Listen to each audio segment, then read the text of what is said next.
Eu já conversei pessoalmente com o presidente Donald Trump, ex-presidente nesse momento, sobre a situação do Brasil. Eu não posso dizer o que ele me disse, mas eu posso dizer que o Brasil é uma questão pessoal para ele.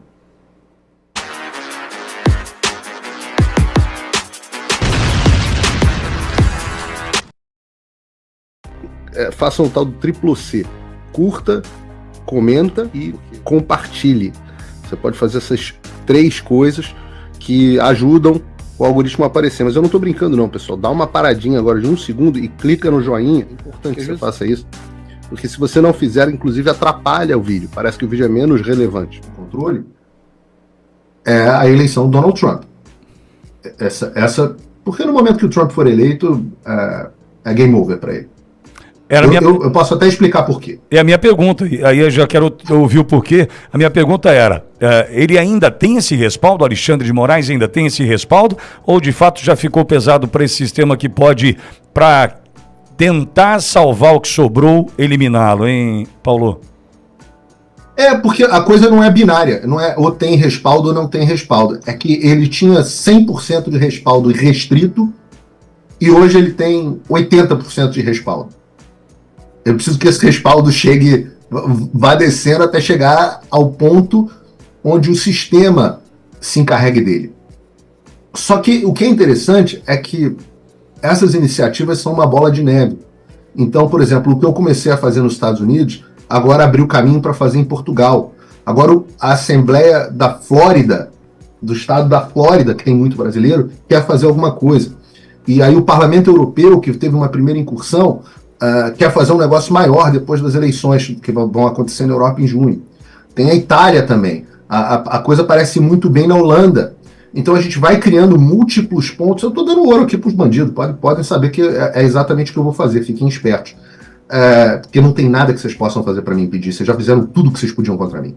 Então a gente vai fazendo em cada um desses lugares e vai criando uma estratégia de múltiplos pontos de pressão. Com o quê? Com a exposição da verdade. Com a exposição do que o Alexandre não queria, o Pittoli, o de Moraes, não queria que o mundo visse. E aí, se em novembro os Estados Unidos elegem o presidente Donald Trump, eu já conversei pessoalmente com o presidente Donald Trump, ex-presidente nesse momento, sobre a situação do Brasil. Eu não posso dizer o que ele me disse, mas eu posso dizer que o Brasil é uma questão pessoal para ele. O Brasil é uma questão pessoal para o Donald Trump, ele não é um país qualquer. Ele gosta muito do presidente Bolsonaro e ele gosta... o braço direito do Donald Trump, que é o Jason Miller, trabalhamos juntos uma época, um amigo também muito próximo, o braço direito do Donald Trump simplesmente foi detido pelo Alexandre de Moraes quando esteve no Brasil. Então esse é o grau de briga e que eu falo, são o psicopata narcisista vai achando que ele pode tudo. E conforme ele for errando, a gente vai... como vocês viram, que ele fez com o Sérgio Tavares, por exemplo, é um erro crasso, uma briga que não precisava ter comprado. Então as pessoas vão vendo esse tipo de coisa e isso vai enfraquecendo. Você sabe que o presidente dos Estados Unidos pode, por decisão unilateral dele, cancelar qualquer visto? Você sabe que ele pode bloquear os ativos financeiros de todos esses caras, diretos ou indiretos, no exterior? Então, por exemplo, eu não sei de quem é a propriedade, mas o ministro Barroso, ele está sempre num apartamento aqui em Key Biscayne, na Flórida. Alguns vizinhos dele são até meus amigos. E justiça seja feita aqui, tá? Todo mundo fala bem do Barroso, todo mundo diz que ele é um cara legal. Eu tenho até curiosidade de conhecê-lo, apesar da gente discordar em tudo ideologicamente. Vários outros ministros têm patrimônio no exterior. Você já imaginou o que é o fato se eles forem classificados como ditadores? A brincadeira começa a ficar pesada, Pittoli. A brincadeira começa a ficar pesada. Agora, Paulo... Hoje, por exemplo, vários membros da esquerda já existe fundamentação para cancelamento dos vistos de turista deles para os Estados Unidos, porque eles apoiaram organizações terroristas como o Hamas. E isso é condição eliminatória para concessão de visto para os Estados Unidos. Até quando o sistema vai continuar sustentando esses desmandos? Essa é uma boa pergunta. O Brasil está fazendo a parte dele? Leia, o parlamento, o Congresso brasileiro está fazendo a sua parte? O que deve ser feito? Qual a tua leitura com relação à nossa, a nossa parte, a nossa jornada aqui, Paulo? Você tem 100 caras bons na Câmara e 30 caras bons no Senado, grosso modo, tá? Assim, ordem de grandeza. E o Senado tem 81 membros e a Câmara tem 513. Então, é uma minoria, é uma minoria grande. Agora, eu digo a vocês, como quem lida com o Congresso dos Estados Unidos e quem lida com o Congresso do Brasil, nós temos congressistas melhores do que os congressistas americanos. Tá? Você não tem um Gustavo Geyer aqui nos Estados Unidos. Você não tem um Nicholas, você não tem um próprio Van Hatten. Eu podia ficar falando aqui, o senador Magno Malta, senador Girão, senador Jorge Seif, que eles querem caçar tanto, deputada Bia Kicis, o próprio Eduardo Bolsonaro. Eu posso ficar aqui citando nomes e nomes e nomes, até uma injustiça aqui eu citar nominalmente alguns, mas é só para dar alguns exemplos. Esses nomes eram impensáveis pouco tempo atrás. Então nós temos gente muito boa que está fazendo, muitos deles estão fazendo tudo o que podem. Outros eu até acho que deveriam estar fazendo mais, mas estão com medo. Estão com medo. E principalmente a turma que é mais política, esses caras, eles falam, eu só vou entrar na boa. Você vai ver, quando eu comecei a ir para o Congresso dos Estados Unidos, sabe a única pessoa que quis ir comigo? Foi a Carla Zambelli. A primeira visita que eu fiz, em novembro de 2022. Vocês entraram ao vivo comigo, Paulo, você e a Carla entramos ao vivo contigo, é verdade. 15 de novembro de 2022. Olha aí, é isso mesmo, nós entramos os dois ao vivo do lobby do hotel, exato, onde estavam os congressistas, onde estavam em reunião, os congressistas que iam entrar na próxima legislatura.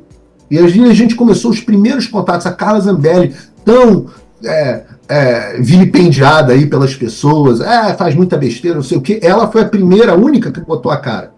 Depois eu comecei, o Eduardo Bolsonaro também, justiça seja feita, nessa viagem não foi, mas sempre foi um aliado de primeira hora. Depois começaram a se juntar outros. O senador Eduardo Girão deu um apoio gigantesco, o senador Seif, o senador Magno Malta, você começou a ter, o Gustavo Geyer entrou de cabeça nessa história, você começou a ter certos nomes, ultimamente foi o Marcel Van Hatten, que entrou, então, até o senador Carlos Portinho já esteve aqui nos Estados Unidos. Então, você começou a ter, por exemplo, o Flávio Bolsonaro é uma figura extremamente ausente. Isso. Porque ele é um senador da República com o sobrenome Bolsonaro, que poderia fazer muito, mas só quer entrar na boa. Então, o que você vai ver? Já entrou muita gente. Hoje, se a gente tiver uma comitiva aqui nos Estados Unidos, tem de 50 a 60 nomes para virem. Eram dois. Agora são 60. Aqui nos Estados Unidos é a mesma coisa. Nós tínhamos um nome, nenhum nome. Hoje já tem pelo menos 30, 40 deputados republicanos nos apoiando, sabendo da situação do Brasil. Eu fiz um café da manhã na semana passada, lá dentro do Capitol Hill Club, para 20 e poucos deputados americanos sem celulares que passaram 1 hora prestando atenção no que eu estava dizendo sobre o Brasil, deputados americanos. Então, a gente vai consolidando. Eu acho que mais e mais deputados e senadores, conforme forem vendo o sucesso, vão se juntar, porque o político é isso. O político é o cara que entra na boa. E o herói, e aí eu digo para esses que entraram na primeira hora, o herói é outra história. O herói é aquele que vai mesmo sabendo que ele pode se ferrar. Esse é o herói. O que vai na boa não é herói, é oportunista. Mas a gente vai precisar dos oportunistas. A gente vai precisar dos oportunistas.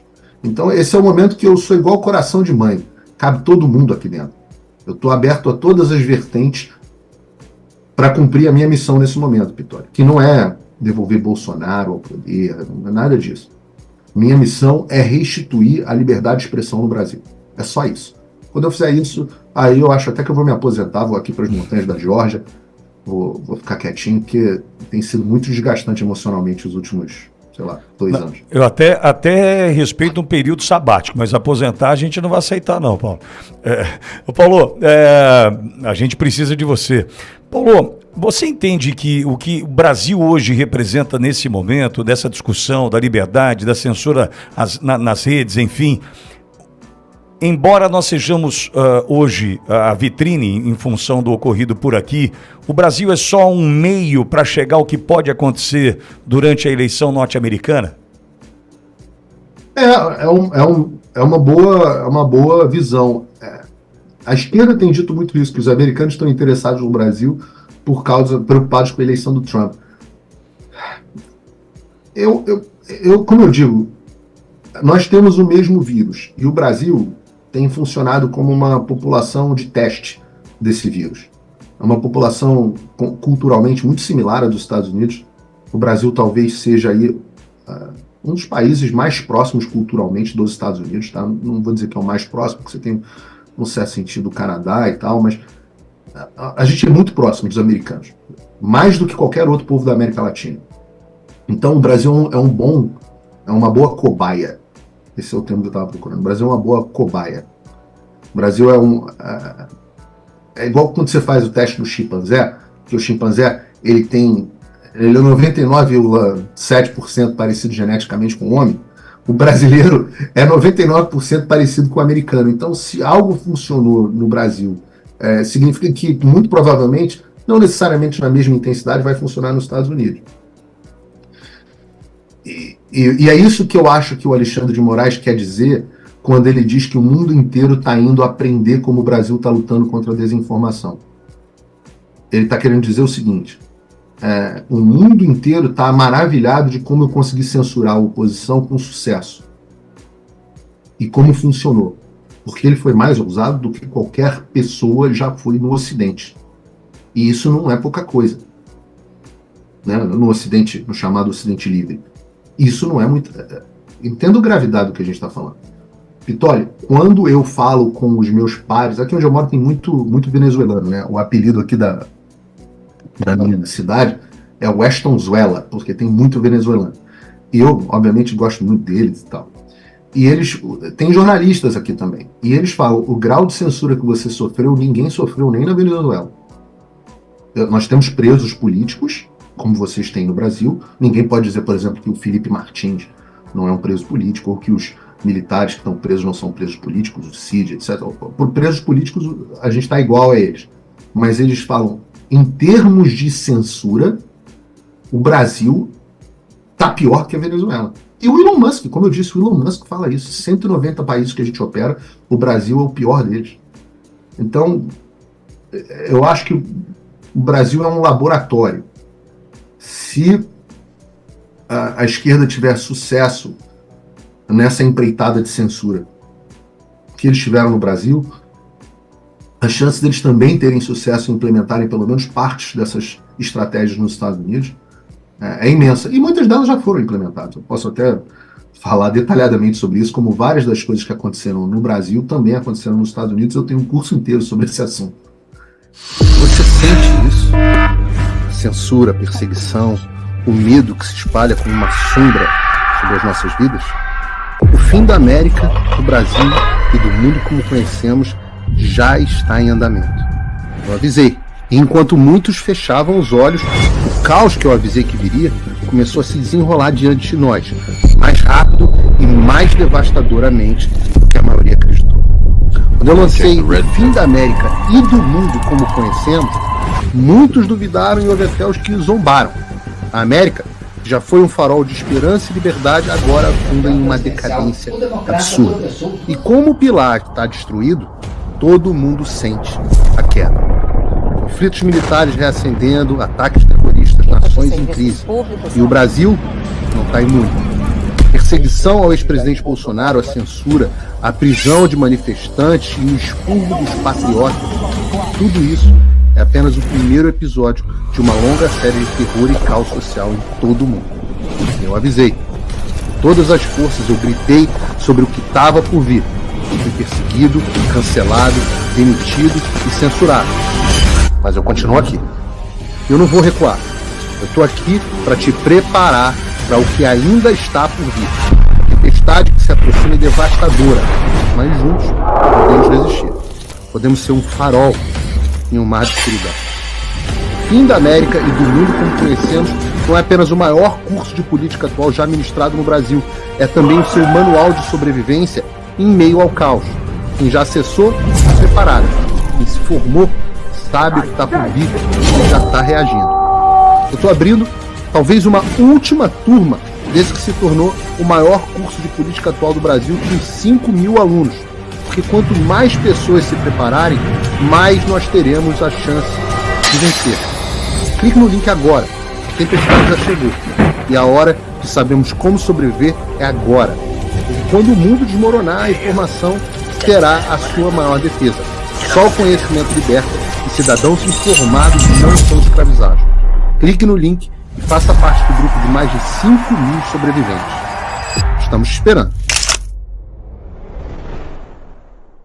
Oi, eu vou ter que parar o vídeo só para te atualizar. A perseguição implacável continua. Desde dezembro de 2022 eu continuo sem passaporte, com as contas bancárias bloqueadas, redes sociais banidas no Brasil e muito mais. Agora estão vindo atrás de mim até porque eu contei para vocês os bastidores do que acontecia com os militares. E a novidade é que o Locals, onde muitos me apoiavam, fechou o acesso aos brasileiros por conta do STF. Então criei uma nova forma de você me apoiar diretamente. Você pode ser agora meu apoiador com uma pequena quantia por mês e ter acesso a vários conteúdos exclusivos, ou você pode agora também ser o meu patrono e passar a integrar comigo o meu grupo de elite, um grupo fechado de WhatsApp só para os patronos, além de fazer reuniões de Zoom mensais comigo para a gente discutir a situação do Brasil e do mundo. Se você quer que eu continue fazendo o meu trabalho, me apoia, use o link na descrição e eu garanto que eu vou continuar fazendo a minha parte. Muito obrigado. Faça o tal do triplo C. Curta, comenta e compartilhe. Você pode fazer essas 3 coisas que ajudam o algoritmo a aparecer. Mas eu não estou brincando não, pessoal. Dá uma paradinha agora de 1 segundo e clica no joinha. É importante que você faça isso. Porque se você não fizer, inclusive atrapalha o vídeo. Parece que o vídeo é menos relevante.